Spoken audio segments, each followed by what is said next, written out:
Ce timbre de 2002 célèbre certainement la plus populaire des voitures françaises, la 2 chevaux. À la fin du XVIIIe siècle, le cheval était le moyen le plus utilisé pour déplacer des charges. Avec l'invention de la machine à vapeur, il a fallu établir une conversion entre sa puissance et celle que l'on peut obtenir d'un cheval. Le cheval-vapeur devient donc la puissance développée par un cheval pour remonter de 1 mètre une masse de 75 kg en 1 seconde.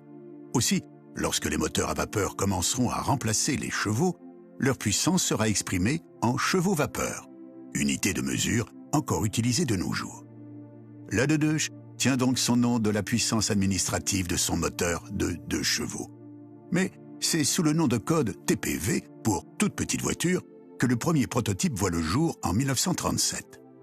Le cahier des charges précise « Une voiture pouvant transporter 2 cultivateurs, 50 kg de pommes de terre ou 1 tonne de lait à une vitesse maximum de 60 km/h pour une consommation de 3 litres d'essence au 100. » La guerre vient interrompre le projet.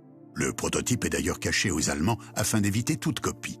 Et c'est seulement au Salon de l'Automobile de 1948 que le premier modèle de la 2 chevaux est présenté au public. Immédiatement, son aspect insolite, l'astuce de ses aménagements et son caractère ultra-économique étonnent, séduisent et en font un succès commercial. Après 40 années de fabrication, la dernière voiture sort de l'usine de Mangalde, au Portugal, le 27 juillet 1990. Mais en plus de rester dans les cœurs des anciens, la 2 chevaux rentre désormais dans l'histoire. Avec plus de 5 millions d'exemplaires produits dans le monde, la 2 chevaux est plus qu'une voiture, elle est devenue un mythe, voire un concept, et symbolise un art de vivre.